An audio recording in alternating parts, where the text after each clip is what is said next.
Hello everyone, welcome to Fight Club. So in this particular series of video, நம்ம Doctrines of Indian Constitution பத்தி பார்க்க போறோம். Okay, doctrines அப்படிங்கிறது நம்ம பிலர்ஸ் பெர்ஸ்பெக்டிவ்லயும் important தான், அதே மாதிரி மெயின்ஸ்லயும் ஆன்சர் ரைட்டிங்க்கும் very very important.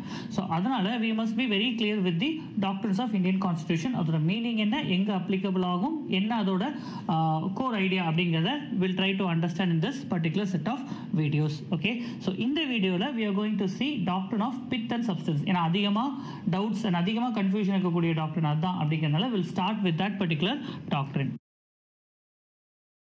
So first pith and substance understand பண்ணுறதுக்கு முன்னாடி நமக்கு 7th ஷெட்யூலை பற்றி அண்டர்ஸ்டாண்ட் பண்ணணும். 7th ஷெட்யூலில் டிவிஷன் ஆஃப் பவர் இருக்குது, பவர் பங்கீடு அப்படிங்கிறது இருக்குது, அதிகார பங்கீடு அப்படிங்கிறது என்னென்னு புரிஞ்சுக்கிட்டா தான் நம்மளால பித் அண்ட் சப்ஸ்டன்ஸை தெளிவாக அண்டர்ஸ்டாண்ட் பண்ண முடியும். ஸோ இது வந்து பார்த்தீங்கன்னா கான்ஸ்டிடியூஷனில் 7th ஷெட்யூல் அண்ட் ஆர்டிகல் 246 கொடுத்துருப்பாங்க. யூ ஆல் நோ நம்ம we are following federal government, ஒரு கூட்டாட்சி தத்துவத்தை ஃபாலோ பண்ணிட்டு இருக்கக்கூடிய நாடு இந்திய நாடு, சரியா? அப்போ அதில் யூனியன் கவர்மெண்ட்டும் இருக்கு, ஸ்டேட் கவர்மெண்ட்டும் இருக்கு, ஒன்றிய அரசாங்கமும் இருக்கு, மாநில அரசாங்கமும் இருக்கு. இவங்க ரெண்டு பேத்துக்கு நடுவில் பவர் ஷேரிங் அப்படிங்கிறது இருக்க போகுது. அண்ட் இந்த பவர் ஷேரிங் அப்படிங்கிறதோட பேசிக்ஸ் தான் இந்த 7th ஷெட்யூல்ல நம்ம அண்டர்ஸ்டாண்ட் பண்ண போறோம். So first union list. ஓகேங்களா, 7th ஷெட்யூல்ல யூனியன் லிஸ்ட் அப்படிங்கிறத பார்ப்போம்.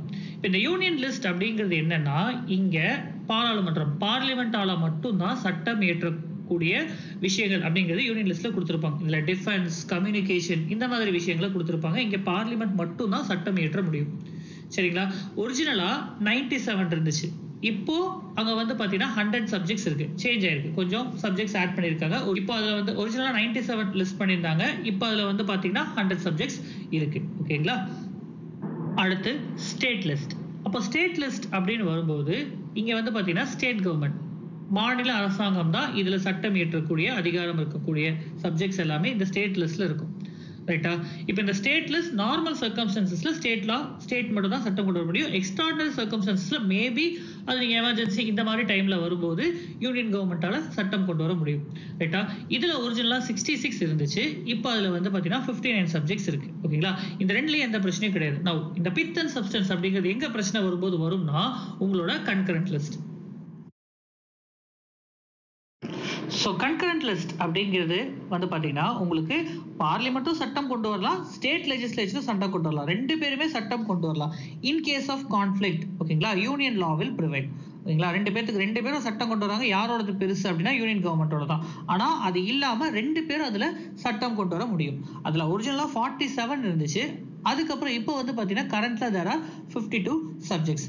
இப்போ இந்த கன்கரண்ட் லிஸ்ட், ஸ்டேட் லிஸ்ட் இதில் இருக்கக்கூடிய சப்ஜெக்ட் நேச்சர் எப்படி இருக்கும்னா ஒன்னோட ஒன்று தொடர்புடையதாக இருக்கும்.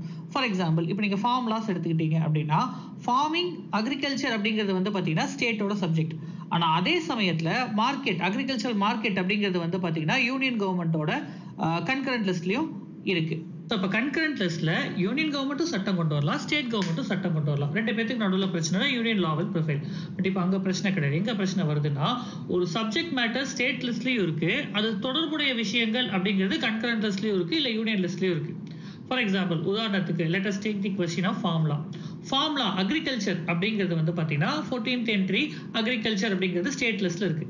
ஆனால் அதே சமயத்தில் காமர்ஸ், வர்த்தகம் அப்படிங்கிறது வந்து 33ல இருக்கு.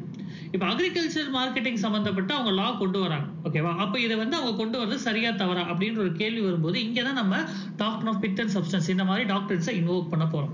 இந்த டாக்ட்ரின்ஸ் அப்படிங்கிறதோட பர்பஸ் என்னன்னா they're all means by which judiciary or court ஒரு விஷயத்தை நியாயப்படுத்துறது ஆர் ஒரு விஷயத்தை பார்க்கக்கூடிய அணுகுமுறை, அதை இப்படிதான் நாங்கள் பார்க்கணும், அதை இப்படிதான் நம்ம எடுத்துக்கணும் அப்படின்னு சொல்றதுக்கு எல்லாரும் அக்செப்ட் பண்ணக்கூடிய ஒரு ஸ்டாண்டர்ட் ஆர் பிரின்சிபல்ஸ் அப்படிங்கிறது தான் டாக்ட்ரின்ஸ் அப்படின்னு சொல்லுவோம், சரியா? So first we are going to see about doctrine of pith and substance.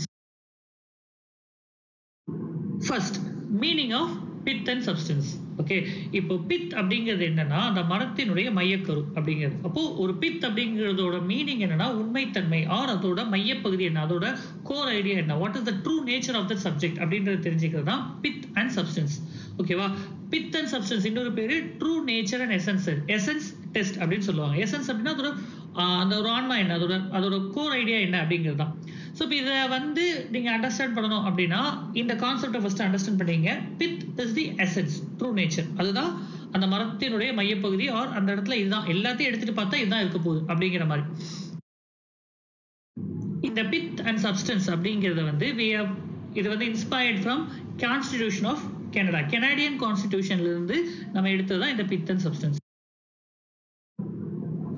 So first இந்த பித் அண்ட் சப்ஸ்டன்ஸ் டாக்டரின் அப்படின்னு வரும்போது நம்ம ஆல்ரெடி பார்த்தோம் அந்த கோர் ஐடியா அப்படிங்கிறத வச்சிருக்கேன். ஸோ அதில் என்ன பண்ணுவாங்க, ஃபர்ஸ்ட் ஒரு விஷயம் இருக்குன்னா அதோட சப்ஜெக்ட் மேட்டர் என்னன்னு பார்ப்பாங்க. அதாவது அங்கே நடந்த விஷயம், அங்கே சொல்லப்பட்ட விஷயம் என்ன அப்படிங்கிறத தெளிவாக அண்டர்ஸ்டாண்ட் பண்ணிப்பாங்க. ரைட்டா? ஒன்ஸ் அதை அண்டர்ஸ்டாண்ட் பண்ணது அப்புறம் then they will go into the true subject matter அப்படிங்கிறத பார்ப்பாங்க. ஓகேவா? அந்த true subject matter அப்படிங்கிறத மட்டும் தான் செக் பண்ணுவாங்களே தவிர they are not going to be bothered about the consequences. or in other words, ஒரு விஷயம் இருக்கு, இப்போ இந்த ஃபார்ம்லாம் அப்படின்னு இருக்குன்னா இந்த ஃபார்ம் சப்ஜெக்ட் அப்படிங்கிறது இந்த சப்ஜெக்ட்ல என்ட்ரி 14ல என்ன மீனிங் இருக்கு, ஓகேவா? 33ல கொடுக்கப்பட்டதோட உண்மையான அர்த்தம் என்ன, அதோட கோர் ஐடியா என்ன அப்படிங்கிறது ரெண்டையும் அண்டர்ஸ்டாண்ட் பண்ணுவாங்க. இதை கொண்டு வந்ததுனால என்ன நடந்துச்சு அதெல்லாம் பார்க்க மாட்டாங்க. அவங்க கொண்டு வரதுக்கான அடிப்படை இருக்கா அப்படிங்கிறத மட்டும் தான் இங்க பார்ப்பாங்க. ஒன்ஸ் அதை பார்த்துட்டாங்க அப்படின்னா then they will say the list of actions that belongs to that particular subject. For example, இப்போ அக்ரிகல்ச்சர் அப்படின்னா அதுல என்னெல்லாம் நீங்க சட்டம் கொண்டு வர முடியும் அப்படிங்கிறத ஒரு அனுமானிப்பாங்க. ஓகே, அக்ரிகல்ச்சர் மார்க்கெட் அப்படின்னா அதுல நீங்க என்னெல்லாம் பண்ணலாம் அப்படிங்கறத அனுமானிப்பாங்க. ரெண்டையுமே பார்த்ததுக்கு அப்புறம் தென் அவங்க பண்ண விஷயம் சரியா தவறா அப்படிங்கிறது, ஆர் அவங்க பண்ணது நியாயமானதா, காம்பிடன்சி இருக்கா, அவங்க அத்துமீறி ஸ்டேட் லிஸ்டுக்குள்ள வந்திருக்காங்களா இல்லையா அப்படிங்கறத ஜட்ஜ் பண்ணுவாங்க. ஸோ இதுதான் doctrine of pith and substance in a nutshell. அந்த கர்த்தார் சிங் கேஸ் அப்படிங்கிற என்ன சொல்றாங்க அப்படின்னா பித் அண்ட் சப்ஸ்டன்ஸ் அப்படிங்கிறது ஒரு ஸ்பெசிஃபிக் லா கவர்மெண்ட் பாஸ் பண்ணிட்டாங்க, இப்போ அது கான்ஃப்ளிக்ட்ல இருக்கு அப்படிங்கிறப்ப வரும். அப்போ எப்பயுமே என்னன்னா we have to understand that ஒரு லா அப்படிங்கிறது இன்னொரு இடத்த டச் பண்ணி தான் இருக்கும், இன்னொரு டாப்பிக்கை அசோசியேட் ஆகி தான் இருக்கும். ஓகேவா? ஸோ அப்போ அந்த லா இன்னொன்னுக்கு அசோசியேட் ஆகிருக்கு அப்படிங்கிறனால கேன்சலும் பண்ண முடியாது, அதே சமயத்தில் அது வேலிட்னு சொல்ல முடியாது. அதோட ட்ரூ நேச்சர் அண்ட் எசன்ஸ் என்ன அப்படிங்கிறத தெரிஞ்சுக்கிட்டு தான் we have to apply அப்படின்றாங்க. ஓகேவா? So thank you so much for வாட்சிங் திஸ் வீடியோ. அடுத்த வீடியோவில் ஃபர்தர் டாக்டரின்ஸ் என்னென்ன அப்படிங்கிறத ஒன்றா பார்க்கலாம். Okay, hope you like this video. Please do share, please do subscribe, and please do comment your opinions on it. Thank you.